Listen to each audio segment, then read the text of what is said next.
ఈరోజు లెంట్లో 32వ దినము. ఈరోజు కోసం సిద్ధపరిచిన వాక్యాంశము నిరపరాధి.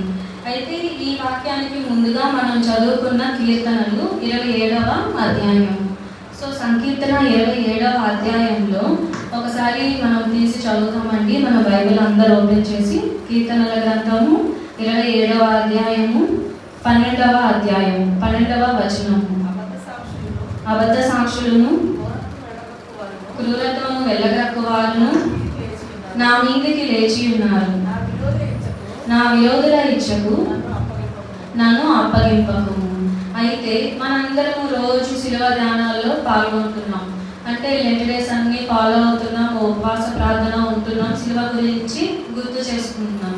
అయితే మనం ఎంతవరకు దీన్ని డీప్గా అర్థం చేసుకుంటున్నాం? శిలువ ధ్యానాల్లో మనం ఆలోచించాల్సింది ఏంటంటే, అప్పుడు ఎలా జరిగింది, శిలువ మరణం ఎలా జరిగింది, యేసుక్రీస్తు వారు ఎలా మరణించారు, మన కోసం తిరిగి లేచారు. ఇదంతా అక్కడ తనను నమ్ముకున్న తన జనులే, యూదులందరే ఇదంతా జరిగించారు. అలా అని చెప్పి మనం ఇప్పుడు బాధపడడం, దుఃఖపడడం అవన్నీ చేయకూడదు. ఎందుకు? దేవుడు యేసుక్రీస్తు ఏం చెప్తున్నారు? మీరు మీకోసం ఏడవండి, ఎందుకంటే తర్వాత రాబోతున్న ఉగ్రత చాలా భయంకరమైనది. అందుకని చెప్పేసి మీరు నా కొరకు ఏడవకండి. ఇదంతా లేఖనముల ప్రకారముగానే జరుగుతుంది. ఇదంతా ఇప్పుడు జరుగుతున్న శిలువ మరణంలో ప్రతి ఒక్కటి యేసుక్రీస్తుకి దాహం అయినప్పుడు ఏంటి, దేవుడు అసలు యెరూషలేము ప్రవేశము దగ్గర నుంచి శిలువ మరణము పొంది తిరిగి లేచేంత వరకు ప్రతి ఒక్కటి మనకి లేఖనములలో ముందుగానే చెప్పబడింది. అయితే ఈరోజు మనకి పాఠ్యభాగంలో లూకా సువార్త 23వ అధ్యాయము 13వ వచనం నుంచి 19వ వచనం వరకు మనము చూస్తున్నాం. మనం చదువుకున్న దాంట్లో ఈ రోజు చదివిన పాఠంలో ఎవరెవరు ఇన్వాల్వ్ అయి ఉన్నారు? ఇందులో ప్రధాన యాజకులు, పెద్దలు, పిలాతు, జనులు, ఇంకా హేరోదు, ఇంకా బరబ్బా, ఇంకా మరి ముఖ్యంగా యేసుక్రీస్తు, నిరపరాధి అయిన యేసుక్రీస్తు. అయితే ఇంతమంది ఇన్వాల్వ్మెంట్లో ఈ యొక్క పర్టికులర్ సీన్ అక్కడ జరిగింది.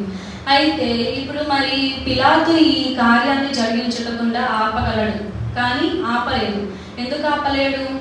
తను అందరిని సంతోషపెట్టాలి. అక్కడ ఉన్న జనులందరూ అల్లరి రేపుతున్నారు కాబట్టి వారందరిని సంతోష పెట్టడానికి తను అన్యాయమైన తీర్పు తెచ్చాడు. అయితే మనం చూసుకుంటే ఇప్పుడు ఒక పర్టికులర్ కోర్టు సీన్ చూసుకుంటాం. ఒక కోర్టులో ఏమవుతుందంటే, ఒక అక్యూజ్డ్ పర్సన్ని తీసుకొచ్చారు. అతనిలో ఎలాంటి నేరం లేదు, తన గురించి అంతా మంచిగానే ఉంది, కానీ అసలు ఒక నేరమైన చూపించడానికి రుజువులేమి లేవు, ఆధారాలేమి లేనప్పటికీ కూడా అక్కడ ఉన్న జనులందరూ ఏం చేస్తారు, అతనికి మరణశిక్ష వేయాల్సిందే అని ఆ జనులందరూ అసలు ఒక ఏకగ్రీవంగా అల్లరి చేస్తూ ఉంటారు. ఇంకా ఒక 1 lakh పీపుల్ అందరూ ఒకటే డెసిషన్ మీద ఉన్నారు, ఒక్కరిని శిక్షించాలని. అప్పుడు అధికారం ఉన్న ఈ అధికారి ఏం చేయగలుగుతాడు? ఏమీ చేయలేడు. తన చేతుల అధికారం ఉన్నప్పటికీ లేదు, నేను ఇదే నేను తీర్పు తీరుస్తాను అని అతను చెప్పడానికి కుదరలేదు. ఎందుకంటే ఒకవేళ అలాంటి తీర్పు కనుక తీసి ఉంటే అది ఏమయ్యేది, అక్కడ ఉన్న జనులందరూ అల్లరి రేపేవాళ్ళు. కానీ పిలాతు ఏం చేశాడు? అది అక్కడ అర్థమైపోయింది, ఇప్పుడు వీళ్ళందరూ నా మీదకి తిరగబడతారు. ఎందుకంటే ఆ పిలాతు ఒక పరిపాలన అంతా కూడా కైసరు కింద జరుగుతుంది. సో కైసరికి వీళ్ళందరూ వెళ్ళి కంప్లైంట్ చేస్తారు. ఏంటంటే, ఇప్పుడు పిలాతు మేమందరం కోరుకున్నది మాకు చేయట్లేదు, యూదుల రాజని యేసుని పిలాతు ఒప్పుకుంటున్నాడు, మా రాజు నువ్వున్నావు కదా, ఎట్లా అని చెప్పేసి వెళ్ళి కైసరికి వాళ్ళు వెళ్ళి కంప్లైంట్ చేస్తారు. వీటన్నిటిని బట్టి ఏమైంది, పిలాతుకి భయం వేసింది.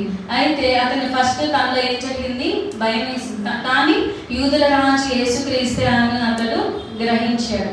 అయితే పిలాతు ఇంకేం గ్రహించాడు? అక్కడ మనం ఆ పాఠ్యభాగం చదివినప్పుడు మనం ఒక విషయం గ్రహిస్తాము. ఏమనంటే, పిలాతుకి యేసు నిర్దోషి అని తెలుసు. ఇంకొకటి ఏం తెలుసు, వీళ్ళందరూ అసూయ చేత మాత్రమే యేసుని అప్పగించారు. సరేనా? అయితే అసూయ దేనికి? అక్కడ ఉన్న ప్రధాన యాజకులకి, పరిసయ్యులందరికీ యేసుక్రీస్తు అంటే ఎందుకు అసూయ? ప్రజలందరూ ఆయన వైపు వెళ్తున్నారు, ఆయనను వెంబడిస్తున్నారు. అయితే ఇప్పుడు ఈ ప్రధాన యాజకులందరూ వెళ్ళి పిలాతు దగ్గర, అధిపతి దగ్గర ఒక కంప్లైంట్ ఇచ్చారు. అయితే ఎన్ని రకాల కంప్లైంట్స్ ఇచ్చారు వాళ్ళు? ఏమేమి చెప్పారు నేరాలు? ఫస్ట్ది, వెళ్ళి ఇతను ఉపదేశిస్తూ ప్రజలందరినీ రేపుతున్నాడంటే ఒకళ్ళ మీద ఒకరికి అల్లర్లు వచ్చేలాగా, గొడవలు వచ్చేలాగా, రాజు మీద తిరగపడేలాగా ఉపన్యాసాలు ఇస్తున్నాడు, ఉపదేశాలు ఇస్తున్నాడు. మన ధర్మశాస్త్రాన్ని, మనం మోషే ధర్మశాస్త్రాన్ని కదా పాటిస్తాము, అది పాటించకుండా ఇతను అన్ని మార్చేస్తున్నాడు. ఇలాంటి ఉపదేశాలు ఇస్తూ అందరినీ రెచ్చగొడుతున్నాడు అని చెప్పేసి వాళ్ళందరూ ఒక నేరం మోపుతారు. కానీ అది నిజమైన నేరమా? కాదు కదా. దానికి మనకి ఎక్కడ ప్రూఫ్ అంటే మార్కు సువార్త 1వ అధ్యాయము 14వ వచనం. అయితే అసలు యేసుక్రీస్తు ఎవరినైనా అట్లా గొడవలు లేపారా ఒకరి మీద ఒకరికి? ఎందుకంటే యేసుక్రీస్తు ఏంటిది? ప్రేమ స్వరూపి. ఎప్పుడు ఎవరిని ఒకరి మీద ఒకరు గొడవ పడమని, తిరగపడమని ఎప్పుడు చెప్పలేదు. అయితే ఇంకా ఏం చెప్తాడు? నిన్ను వలె నీ పొరుగు వారిని ప్రేమించమని చెప్తాడు. సో మొదటి నేరారోపణ చాలా అబద్ధము. అయితే మార్కు సువార్త 1:14 ఏముంది ఒకసారి చదువుతారా?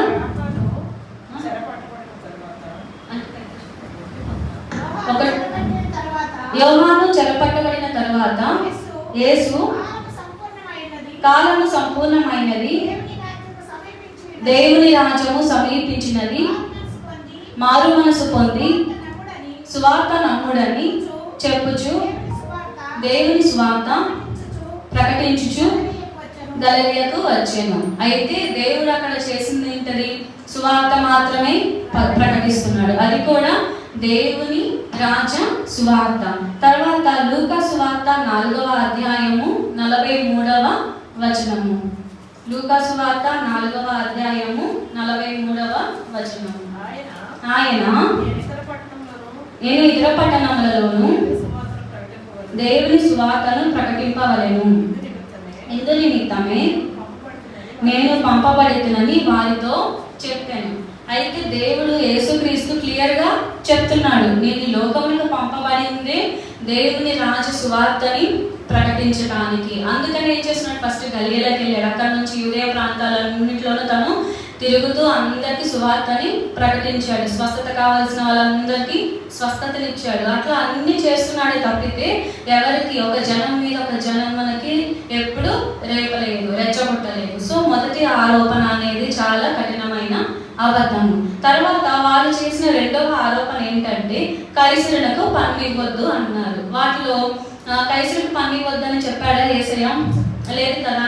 అయితే మార్కు సువార్త 12వ అధ్యాయము 13 నుంచి 17వ వచనం వరకు. మార్కు సువార్త 12వ అధ్యాయము 13 నుంచి 17 వరకు. వారు మాటలలో ఆయనను చిక్కుపరచవలెనని పరిసయ్యులను, హేరోదీయులను ఆయన యొద్దకు పంపిరి. వారు వచ్చి, బోధకుడా, నీవు సత్యవంతుడవు, నీవు ఎవరిని లక్ష్య పెట్టిన వాడవని మేము ఎరుగుదాము. నీవు మొహమాటం లేనివాడవై దేవుని మార్గము సత్యముగా బోధించేవాడవు. కైసరుకు పన్నించుట న్యాయమా కాదా? అయితే మనం ఇక్కడ ఏం చూస్తున్నామంటే వాళ్ళు యేసుక్రీస్తుని ఈ క్వశ్చన్ అడుగుతున్నారు కైసరు గురించి. అడిగేటప్పుడు డైరెక్ట్గా అడగట్లేదు, ఒక కపటమైన మనసుతో యేసయ్యను ఎలాగోలా చిక్కులో పెట్టాలి. ఎందుకు? ఇప్పుడు అందరూ కానుకలు ఇస్తారు, దేవునికి అర్పిస్తారు, ఇలా చేస్తుంటారు. అంటే కైసరుకు పన్ను ఇవ్వద్దు అంటున్నాడేమో ఇలా అని చెప్పేసి వాళ్ళు రకరకాల మాటలు అక్కడ క్రియేట్ చేస్తున్నారు. ఇప్పుడు దేవుడిని ఎలా అయినా కానీ చిక్కులో పెట్టాలి అని చెప్పేసి ఏమంటున్నారు? చాలా పొగుడుతున్నారు. ఇప్పుడు మనం కూడా చూస్తుంటాం కదా, కొంతమంది ఏదైనా అడగాలంటే తొందరగా అడగరు, డైరెక్ట్గా ఎన్ని మాటలు అడుగుతారు, ముందు పొగుడుతారు, చాలా చెప్తారు, మీరు అలా కదా ఇలా కదా అన్ని చెప్పేసి మన దగ్గర కావాల్సిన ఏంటో వాళ్ళకి మన దగ్గర నుంచి ఎక్స్పెక్ట్ చేస్తున్న ఆన్సర్ వచ్చేలాగా క్వశ్చన్ లాస్ట్కి అడుగుతారు. మనం చెప్పిన తర్వాత అప్పుడు వాళ్ళు సాటిస్ఫై అవుతారు. సో అప్పటి వరకు ఏం చేస్తారు? చాలా రకరకాలమైన మాటలతో మనల్ని సంతోషపరుస్తూ ఉంటారు. అయితే అప్పుడు యేసుక్రీస్తు గ్రహించాడు, వీళ్ళు వేషకారమైన మనసుతో అడుగుతున్నారు అని చెప్పి యేసుక్రీస్తు గ్రహించి వెంటనే అంటున్నాడు, అసలు కైసరు ఎవరు, ఏముంది, ఆ దేనాలను నా దగ్గరికి తీసుకొని రండి అని చెప్పి అడిగాడు. అప్పుడు అడిగిన తర్వాత ఏమైంది? ఆ దేనారం మీద చూపిస్తాడు. అసలు ఇది రాత ఎవరి ముద్ర ఇది అంటే కైసరు అని చెప్తే, అయితే కైసరునకే చెల్లించండి, దేవునికి చెల్లించండి అని యేసుక్రీస్తు స్పష్టంగా చెప్పారు కదా.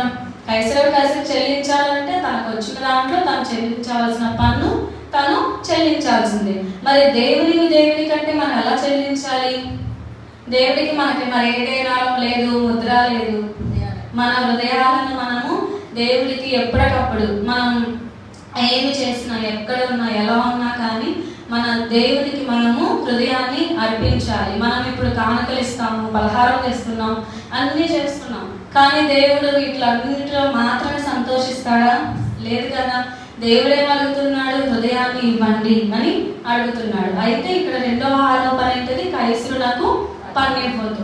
ఇది కూడా ఒక అబద్ధమైన నేరారోపణ. లాస్ట్ లో మూడవ నేరారోపణ ఏంటది? తానే క్రీస్తు ఒక రాజు. మత్తయి సువార్త 28వ అధ్యాయము 18వ వచనము. అయితే యేసు వారి యొద్దకు వచ్చి పరలోకమందును భూమి మీదను నాకు సర్వాధికారము ఇవ్వబడి ఉన్నది. అయితే యేసు రాజు సువార్త ప్రకటిస్తున్నప్పుడు ఎక్కడ కూడా నేనే రాజును, నేను రాజును కాబట్టి మీరు నన్ను వెంబడించండి, మీకు నేను ఈ మేలు చేస్తాను, స్వస్థతనిస్తాను అని ఎప్పుడు చెప్పలేదు. దేవుని రాజ్య సువార్త మాత్రమే చెప్తూ వచ్చాడు. అయితే తిరిగి లేచి ఆరోహణమైన సమయంలో ఏం చెప్తున్నాడు? నాకు సర్వభూమి సర్వాధికారములు ఇవ్వబడి ఉన్నవి. అంటే ఇప్పుడు వాళ్ళు ఆరోపించింది ఏంటది? క్రీస్తేనే రాజు, అంటే వాళ్ళ యూదులందరికీ రాజు యేసు అని ప్రకటిస్తున్నాడని వాళ్ళు నేరారోపణ చేశాడు. కానీ యేసుక్రీస్తు యూదులకు మాత్రమే రాజా? కాదు కదా. ఈ సర్వలోకానికి యేసుక్రీస్తు రాజై ఉన్నాడు. అయితే ఇప్పుడు ఈ మూడు నేరారోపణలు అబద్ధమైనవి. మరి పిలాతు గ్రహించాడు కదా, వాళ్ళు వచ్చినది ఇట్లా అసూయతో వచ్చారు, యేసుక్రీస్తుని వాళ్ళందరూ వెంబడిస్తున్నారు కాబట్టి దూరం చేయాలని వస్తున్నారని పిలాతు గ్రహించినప్పుడు ఏం చేశాడు? ఎన్నిసార్లు చెప్పాడు? ఇతనిలో నాకే నేరము కనపడట్లేదని 3 సార్లు చెప్పాడు. ఫస్ట్ టైం ఎప్పుడు చెప్పాడు? వాళ్ళందరూ యేసుక్రీస్తుని తీసుకొచ్చి తన సన్నిధానంలో పెట్టినప్పుడు ఫస్ట్ టైం చెప్పాడు. చెప్పినప్పుడు అతను గలిలయుడని తెలుసుకొని హేరోదు దగ్గరికి పంపించాడు. పంపించి మళ్ళీ తిరిగి వచ్చినప్పుడు మళ్ళీ చెప్పాడు, నాకు కానీ హేరోదుకు కానీ ఎలాంటి నేరం ఈయనలో కనపడట్లేదు. మళ్ళీ 3వసారి ఎందుకు అంటే 2వసారి కూడా ఈ జనము ఊరుకోవట్లేదు, అల్లరి చేస్తున్నారు. ఏం అల్లరి చేస్తున్నారు? సిలువేయము అని కేకలు వేస్తున్నారు. అప్పుడు మళ్ళీ ఈయన 3వసారి అంటున్నాడు. ఈసారి ఏమంటున్నాడు? డైరెక్ట్ గా చెప్పట్లేదు నాకు ఏ నేరము కనపడట్లేదని. అసలు ఎందుకు సిలువ వేయాలి? ఇతనులో నాకు ఏ నేరము కనపడట్లేదు కదా, మరణ శిక్ష విధించినంత పని ఏమి చేయలేదు కదా, ఏదో ఒక శిక్ష ఇచ్చేసి అతను విడుదల చేద్దాం అని పిలాతు వాళ్ళందరినీ కన్విన్స్ చేయడానికి చాలా ట్రై చేశారు. ట్రై చేసినప్పుడు ఆ జనం అందరూ ఏం చేస్తున్నారు? సిలువేయము అని చెప్పేసి బాగా అల్లరి చేస్తున్నారు. అల్లరి చేస్తుంటే ఇంకప్పుడు పిలాతు అడిగారు, మరి ఏం చేయమంటారు, మీకోసం ఎవరిని విడుదల చేయమంటారు అని అడిగినప్పుడు వాళ్ళందరూ ఏమన్నారు? బరబ్బను విడుదల చేయమన్నారు. సో ఇంకప్పుడు పిలాతు గివప్ చేసేసాడు, అయిపోయింది, ఇంక నా చేతిలో ఏమీ లేదు. ఎందుకంటే వీళ్ళందరూ నా మాట వినరు, అల్లరి చేస్తున్నారు. పైగా ఏంటంటే వాళ్ళందరినీ ఆయన సంతోష పెట్టాలి. సో దాని గురించి చూస్తే మార్కు సువార్త 15వ అధ్యాయం 15వ వచనము. మార్కు సువార్త 15వ అధ్యాయము 15వ వచనము. పిలాతు జనసమూహమును సంతోషపెట్టుటకు మనసు గలవాడై వారికి బరబ్బను విడుదల చేసి యేసును కొరడాలతో కొట్టించి సిలువ వేయని అప్పగించెను. అయితే ఇప్పుడు కేవలం పిలాతు ఏ కారణం చేత అప్పగించాడంట, వదిలేశాడంట? సంతోష పెట్టడానికి. అంటే ఇప్పుడు మనము అతనికి తెలుసు, పిలాతుకి ఒక అన్యాయమైన తీర్పు నేను తీరుస్తున్నాను. పైగా ఇతను ఇంకా చేసిన పని ఏంటంటే ఈ నిరపరాధి రక్తము నా మీదకి రాకూడదని చెప్పేసి చేతులు కడిగేసుకున్నాడు. సో ఇప్పుడు బాహ్యపరంగా అతను చేతులు కడుక్కున్నంత మాత్రాన తన మీదకి వచ్చిన శిక్ష తప్పిదా? తను చేసిన అన్యాయం మళ్ళీ తిరిగి సరి చేసుకోగలుగుతాడా? లేదు కదా. సో అలాగే పిలాతు ఎలాగైతే ప్రజల కోసం వాళ్ళని సంతోషపెట్టాలి, లోక మర్యాదల కోసం అని చెప్పేసి ఒక సత్యం తన ఎదురుగా ఉంది, కానీ సత్యానికంటే తనకు ఎక్కువ ఏది కనపడుతుంది? ప్రజల పట్ల భయము. తర్వాత ఒక పక్కన న్యాయం కనిపిస్తుంది. న్యాయం కనిపిస్తున్నా కానీ ఇంకో పట్ల ఏం కనిపిస్తుంది? ఇంకో పక్కన ప్రజాదరణ కావాలి అని. అందుకని మనం ఎలా ఉన్నాం ఇప్పుడు? పిలాతు లాగానే మనకు ఒక నిజం తెలిసిన, ఒక అన్యాయం జరుగుతుందని తెలిసిన మనం ఏమనుకుంటామంటే ఇది మనం బయటకు చెప్తే ఏమైందో, బయట మాట్లాడకూడదేమో, మనల్ని ఏమైనా వేలెత్తి చూపిస్తారేమో. ఇప్పుడు 10 మంది ఒకటే మాట అన్నప్పుడు మనం ఇది తప్పు అని చెప్తే మనల్ని వాళ్ళలో నుంచి దూరం చేస్తారేమో. సో ఇలాంటి ప్రవర్తన కలిగి ఉన్నాము. అంటే ఇప్పుడు యేసుక్రీస్తు దేవుడని చెప్పడానికి మనము నిర్భయంగా ఉండాలి. బయటకి ఇప్పుడు పరిస్థితులు ఎలా ఉన్నాయో మనకి బాగా తెలుసు. ఇలాంటి పరిస్థితుల్లో మనం ఎక్కడైనా క్రైస్తవులము, దేవుడిని వెంబడించే వాళ్ళము ఇట్లాంటి ఏమైనా చెప్తే మనల్ని చాలా తక్కువగా చూస్తున్నారు, కఠినంగా శిక్షించాలని చూస్తున్నారు, వెలివేయాలని మరి ముఖ్యంగా చూస్తున్నారు. సో వీటన్నిటికీ మనము భయపడకూడదు. ఎందుకంటే ఎలాంటి శిక్ష వచ్చినప్పటికీ దేవుడే చూసుకుంటాడు. హతసాక్షులు అయినా కానీ అది మనకి చాలా గొప్ప ధన్యత. అందుకని మనకు తెలిసిన సత్యాన్ని మనం బోధించడానికి, ఆచరించడానికి ఎప్పుడూ మనము భయపడే వారంగా ఉండకూడదు. ఒక అన్యాయం జరుగుతున్నప్పుడు మనం మాట్లాడగలిగేలాగా మనం ధైర్యం కలిగి ఉండాలి. ఇప్పుడు ఇందులో మనం ఫస్ట్ ఎక్కువ చూసింది ఎవరి గురించి? పిలాతు గురించి. హేరోదు గురించి మీకు ఆల్రెడీ తెలుసు. హేరోదు పిలాతు లాస్ట్లో ఫ్రెండ్స్ అవుతారు. ఎందుకు ఫ్రెండ్స్ అవుతారు? వాళ్ళిద్దరు ఆలోచన లాస్ట్కి ఒకటే ఉంది, యేసు నిర్దోషి అని. అయితే మరి హేరోదు స్వభావం ఎలా ఉంది? అప్పుడు యేసుక్రీస్తుని చూడంగానే చాలా సంతోషించాడంట. ఎందుకు? ఏమన్నా సూచక క్రియలు జరిగితే చూద్దాం, అంతేగాని నేను యేసుక్రీస్తుని వస్తే ఏసయ్యా నన్ను క్షమించు, నాకు స్వస్థత ఇవ్వు, నా పాపాలు తీసివేయి అని చెప్పేసి మారు మనసు కోసం తను సంతోషపడలేదు. అతని సంతోషం ఎలా ఉంది? ఏదో సూచక క్రియలు చేస్తాడు, ఒక మ్యాజిక్ చేస్తాడు, నేను చూడాలి అంటే ఒక బాహ్యపరమైన ఆనందం కోరుకున్నాడు, ఎక్సైట్మెంట్, అదొక రకమైన ఆనందం. అయితే దేవుడు అలా సూచక క్రియలు చేశాడా? తను జీవించిన సంవత్సరాలు ఎవరికైతే అది నిజంగా అవసరమో, ఎవరైతే నిజంగా స్వస్థత కోరుకుంటున్నారో, మారు మనసు కోరుకుంటున్నారో వారికి మాత్రమే ఆ సూచక క్రియలు చూపించాడు, కానీ ఎక్కడ చూపించలేదు. చూపించాలంటే సాతాను ఎంతగానో శోధించింది. నువ్వు నీకు ఆ శక్తులు ఉన్నాయి కదా, నువ్వు అవి చేయి ఇవి చెప్పి చెప్పినా కానీ యేసయ్య ఎక్కడ లొంగిపోలేదు. అలాంటిది హేరోదు ఒక కపటమైన మనసుతో సూచక క్రియల కోసం చాలా సంతోషంగా ఎదురు చూశాడు. కానీ యేసయ్య ఏ మాట మాట్లాడకపోయేసరికెల్లా ఏం చేశాడు? చాలా చిన్నపుచ్చుకొని అక్కడ ఉన్న సైనికులందరితో కలిసి ఏం చేశాడు? అపహసించాడు. ఎంత అపహసించినప్పటికీ హేరోదు కూడా తెలుసు యేసుక్రీస్తు ఎలాంటి నేరం లేదు కాబట్టి ఇది నాకు సంబంధం లేదు అని చెప్పి మరి తిరిగి పిలాతు దగ్గరికి పంపించేశాడు. అయితే ఇప్పుడు హేరోదు, పిలాతు వాళ్ళకున్న అధికారాన్ని బట్టి వాళ్ళు వదిలేశారు. తర్వాత అసలు ఇదంతటికీ మెయిన్ రీజన్ ఎవరు? ప్రధాన యాజకులు, పరిసయ్యులు, జనుల పెద్దలు. ఓకే, వీళ్ళందరూ ఏం చేశారు? అసలు ఈ ముందు చెప్పుకున్న నేరారోపణలు అన్నీ చేసింది వాళ్ళే కదా, కేవలము అసూయ చేత చేశారు. ఎలా చేశారు? వాళ్ళు ఇప్పుడున్న ప్రధాన యాజకులు వాళ్ళందరూ మొత్తం పోగైనా కానీ ఎంతమంది అవుతారు? ఒక 100 మంది అవుతారు, మహా అయితే ఒక 500 మంది అవుతారు. వాళ్ళు చెప్పిన మాటతో ఒక తీర్పు ఇచ్చేయలేరు కదా. అందుకని వాళ్ళు ఏం చేశారు? ఇది మన ఒక్కల వల్ల అయ్యేది కాదు. అందుకని అక్కడ ఉన్న ప్రజలందరినీ వాళ్ళు ప్రేరేపించి ఏం చేశారు? అల్లర్లు, గొడవలు రేగేలాగా వాళ్ళందరినీ బాగా ఇన్ఫ్లుయెన్స్ చేసేసారు. అయితే మత్తయి సువార్త 27వ అధ్యాయము 20వ వచనము ఒకసారి చూద్దాము. మత్తయి సువార్త 27వ అధ్యాయము 20వ వచనము. ప్రధాన యాజకులను పెద్దలను బరబ్బను విడిపించుమని అడుగుటకును యేసును సంహరించుటకును జనసమూహములను ప్రేరేపించేది. అంటే ఏం చేశారు? వాళ్ళు డైరెక్ట్గా వచ్చి వాళ్ళది చెప్పకుండా ఇంకా ఎక్కువ ప్రేరేపించారు. సరే అయిపోయింది, వాళ్ళ పని చెప్పారు. ఇప్పుడు ఈ జనులు ఎలా ఉండాలి?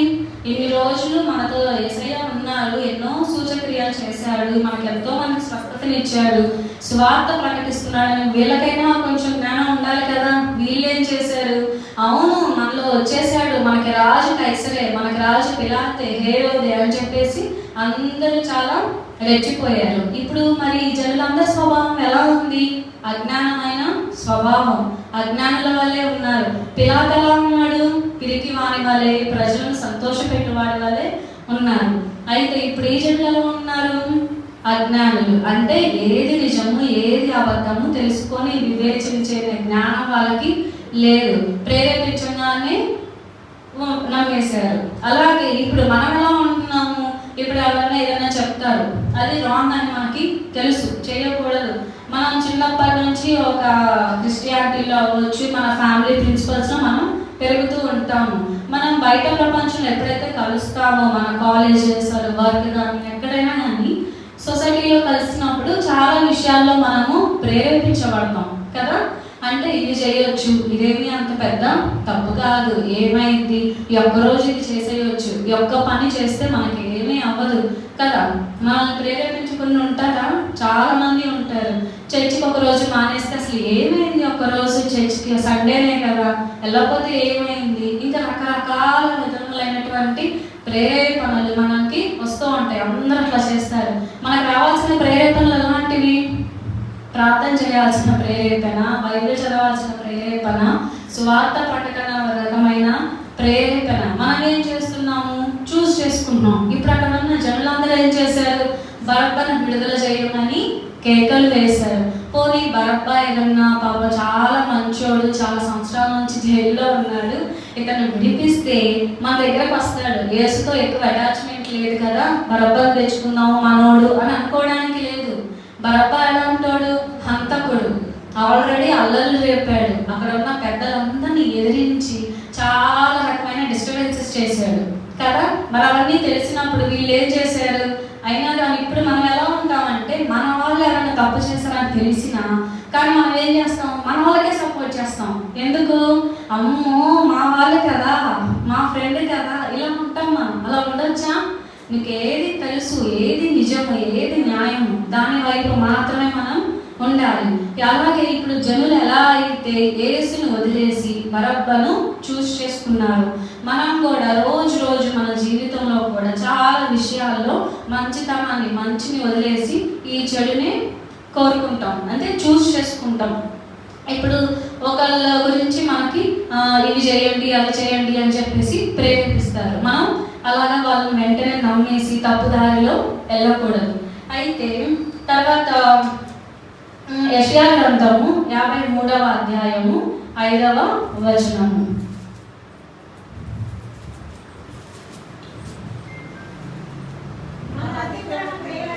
మన అతిక్రమము క్రియలను బట్టి అతడు గాయపరచబడెను, మన దోషములను బట్టి నలగగొట్టబడెను, మన సమాధానార్థమైన శిక్ష అతని మీద పడెను, అతడు పొందిన దెబ్బల చేత మనకు స్వస్థత కలుగుచున్నది. అయితే ఇది ఎక్కడ రాసి ఉంది? ఇప్పుడు యెషయా గ్రంథంలో ఉంది. ఇదంతా ఒక ప్రవచనము కదా. అప్పటికి యేసుక్రీస్తు ఇంకా ఈ లోకంలోనికి రాలేదు, కానీ ఇదంతా ఒక ప్రవచనము. ఇక్కడ జరిగేది ఏదైనా కానీ ప్రవచనము మనకి ఇప్పుడు నెరవేరుతూ ఉంది. అయితే ఇప్పుడు బరబ్బా లాంటి వాడు ఒక హంతకుడు కదా, కానీ యేసుక్రీస్తు లాంటి వాళ్ళు ప్రేమ స్వరూపి, అందరినీ ప్రేమించేవాడు, ఇంకా స్వస్థతనిస్తున్నాడు, అందరికి సువార్త మాత్రమే ప్రకటిస్తున్న ఒక బోధకుడు. కానీ వాళ్ళందరూ ఏం చేశారు? హంతకుడిని వాళ్ళు చూస్ చేసుకున్నారు. అయితే ఇప్పుడు మనం బరబ్బాకి మనం మ్యాచ్ అవుతాం కదా, కానీ బరబ్బా స్వభావం మన స్వభావం ఒకేలాంటిది. కాకపోతే బరబ్బా ఏం చేశాడు? కత్తితో వాటితో పొడిచి చంపేసి హంతకుడిగా మారాడు. మరి మనం ఎవరిని అలా చేయలేదు, కానీ మనం ఎలా హంతకులం అవుతాం? మన నోటి మాట ఎలా ఉంటుంది? మనకి ఇప్పుడు కోపం వచ్చిందంటే ఇట్లా ఉండం మనం కదా. ఎలా ఉంటాం అంటే మనకు తెలియదు, ఆ టైంలో మనము కంట్రోల్ని లాస్ అయిపోతాం. ఎలా అంటే వాళ్ళు ఇంకా మనతో తిట్టించుకున్న వాళ్ళు అసలు ఎందుకు బతుకున్నాను నేను, చనిపోదాం అనే అంత సీరియస్గా మనం వాళ్ళని మన మాటలతో చెప్పేస్తాం అక్కడే కదా. మరి ఈ 10 ఆజ్ఞలలో ఉంది కదా నరహత్య చేయకూడదని. అదే సువార్తలో కూడా ఏముంటది? మళ్ళీ నరహత్య అనేది కత్తితో మాత్రమే కాదు, నీ నోటి మాటల నాలుక ద్వారా కూడా నువ్వు నరహత్య చేస్తున్నావు అంటే ఒక తప్పు ఒక మనిషి చేసినప్పుడు మనం ఎంతకైతే ఖండిస్తామో అలాగే క్షమించే మనసు కూడా మనకి ఉండాలి. అంతేకాని నువ్వు ఇదే అని చెప్పేసి వాళ్ళు మనం చాలా క్రూరంగా చాలా బాధ పెడుతుంటాం కదా. మనం తిట్టేసి మనం అనేసి వాళ్ళ గురించి మనం మర్చిపోతాం. ఎందుకు?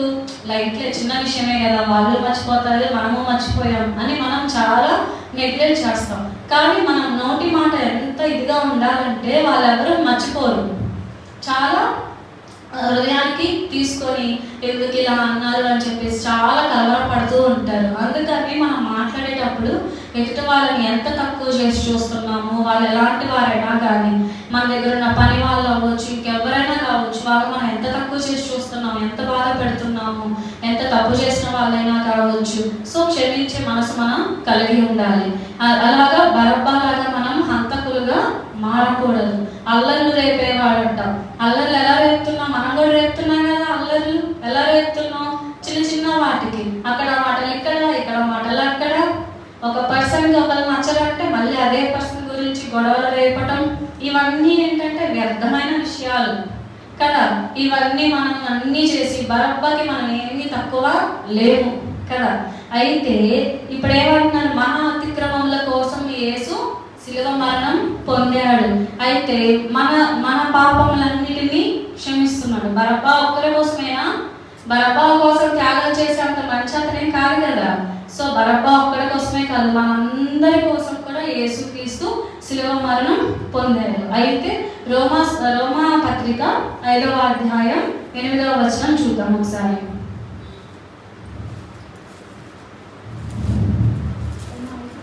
రోమా 5:8. అయితే దేవుడు మన ఎడల తన ప్రేమను వెల్లడి పరచుచున్నాడు.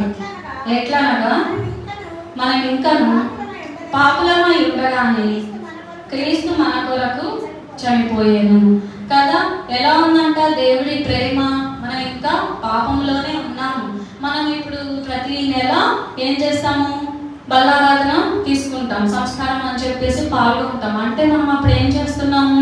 నా పాపములన్నిటిని తీసివేయని చెప్పేసి రొట్టె ద్రాక్ష రసము తీసుకుంటున్నాం. కానీ మన పాపం అందులో ఇంకా అలానే ఉంటుంది కదా. ఈరోజు ఆ సండే వచ్చి మనం తీసుకుంటాము, కానీ మన హృదయంలో అప్పటికే ఉన్న ద్వేషాలు అవ్వచ్చు, కోపాలు, పగలు, ఇంకా ఎన్నెన్నో అసూయ రావచ్చు. పరాయాజకులకున్న అసూయ చూశారు కదా. వాళ్ళకంటే ఎక్కడ యేసు గొప్పవాడైపోతున్నాడు అని చెప్పేసి అసూయతో శిక్ష వేసేలాగా చేశారు. సో మనం కూడా ఎదుటి వాళ్ళు ఎదుగుతున్నప్పుడు మనకు వస్తున్న అసూయ మన హృదయంలో రావచ్చు, పగ పెట్టుకోవచ్చు, ఇంకా రకరకాలటువంటి పాపాలు మన హృదయంలో ఉంటానే ఉంటాయి. ఎన్నిసార్లు మనం సంస్కారం తీసుకున్నది పోదు. ఎప్పటి వరకు మనం నిజంగా ఆ రోజు మనం తీసుకున్న సంస్కారాధన తర్వాత దాన్ని మనం పూర్తిగా విడిచిపెడితే తప్పితే ఆ పాపం మన హృదయంలో నుంచి పోదు. అయితే యేసుక్రీస్తు ఏం చేస్తున్నా? తన ప్రేమని వెల్లడిపరచడానికి మనం ఇంకా పాపలు ఉన్నప్పుడే శిలువ మరణం పొందాడు. చివరిగా 2 కొరింథీ 5వ అధ్యాయం 21వ వచనం. 2 కొరింథీ 5వ అధ్యాయం 21వ వచనం. ఎందుకనగా మనం ఆయన యందు దేవుని నీతి అగునట్లు పాపమెరుగని ఆయనను మన కోసము పాపముగా చేసాను. అయితే ఇప్పుడు ఏంటి జరుగుతుంది? అక్కడ మనము నీతిమంతులముగా అవ్వడానికి ఇప్పుడు ఆల్రెడీ అక్కడ బరబ్బా ఉన్నాడు. పాపము చేసినంత బరబ్బా చూస్తే బరబ్బకే శిక్ష పడాలి, మరణశిక్ష పడాలి. కానీ ఏం చేస్తున్నారు? బరబ్బాను వదిలేసి ఆ పాపం అంతా యేసుక్రీస్తు మీద వేస్తున్నారు. యేసుకి శిలువ మరణం వచ్చేలాగా చేస్తున్నారు కదా. ఇప్పుడు అసలు బరబ్బను ఎందుకు కోరుకున్నారు అందరూ? ఆ పండుగలో వాడికి ఒక వాడుక. రాజు ఒక పండుగ వచ్చినప్పుడు ఒకరిని చెరసాల నుంచి విడిపిస్తాడు కాబట్టి పిలాతు అడుగుతున్నాడు, ఎవరిని విడుదల చేయమంటారు అన్నప్పుడు బరబ్బని కావాలి అని చెప్పేసి వాళ్ళందరూ కోరుకుంటారు. అయితే ఇప్పుడు బరబ్బ చేసిన పాపం అంతా యేసుక్రీస్తు మీద పడి శిలువ మరణం పొందారు. అలాగే మనం చేస్తున్న పాపాలకు కూడా యేసుక్రీస్తు శిలువ మరణం పొందాడు. అయితే ఇప్పుడు మనం రోజు శిలువ ధ్యానంలో నేర్చుకుంటుంది ఏంటి? యేసుక్రీస్తు ఒక నిరపరాధి, ఏ పాపము చేయలేదు, అన్ని నిందలు పడ్డాడు, అవమానాలు పొందాడు, ఎన్నెన్నో సమస్యలు, ఎన్నెన్నో కష్టాలు శిలువ మీద పొందిన తర్వాత మన కోసము చనిపోయాడు, తిరిగి లేచాడు. అయితే మనం ముఖ్యంగా తెలుసుకోవాల్సింది ఏంటంటే బాధపడడం కాదు, కానీ మనము ఆ శిలువ మరణం నుంచి ఏం నేర్చుకుంటున్నాము, మనలో ఏ పాపం ఉంది, ఎందుకు యేసయ్య మన కోసం చనిపోయాడు అంటే ఇప్పుడు మళ్ళీ మనం తప్పు చేస్తున్నాం, పాపం చేస్తున్నాం అంటే మళ్ళీ దేవుడికి అంత భయంకరమైన శిక్ష మళ్ళీ మనం దేవుడికి వేస్తున్నట్టే. అందుకని మనం ఏం చేస్తూ ఉండాలి, ఎప్పటికప్పుడు మనలో ఉన్న పాపాన్ని విడిచిపెడుతూ ఉండాలి. అయితే ఇప్పుడు చూసిన దాంట్లో యేసు ఒక నిరపరాధి కదా, యేసు నిరపరాధి అయినప్పటికీ అన్యాయపు తీర్పు పొందాడు. దీనికి ఎవరెవరు కారణం అని చెప్పుకున్నాం. ఫస్ట్ పిలాతు ఏం చేశాడు, ఒక పిరికివాడు, జనులను సంతోషపెట్టే గుణం కలిగిన వాడు. తర్వాత జనులందరూ అజ్ఞానులు, అంటే ఏం చేస్తున్నారు, ఎవరైతే చెప్పినా నమ్మి ప్రేరేపింపబడిపోతున్నారు. తర్వాత ప్రధాన యాజకులు అసూయ, ఒకరు ఎదుగుతున్నారు, ఒక నిజం బయటకు వస్తుందంటే మనం ఏమైపోతామో, ఇది సత్యం బయటికి రాకూడదు, మన మోషే ధర్మశాస్త్రం, మనం ఫాలో అయ్యే ఆచారాలు ఇవన్నీ ఉండాలి అని చెప్పి ఉన్న ఒక అసూయ పరులు. తర్వాత బరబ్బా, ఒక ఘోరమైన పాపి. వీళ్ళందరి వల్ల ఏమైంది, లాస్ట్కి యేసుక్రీస్తు శిలువ మరణం పొందారు.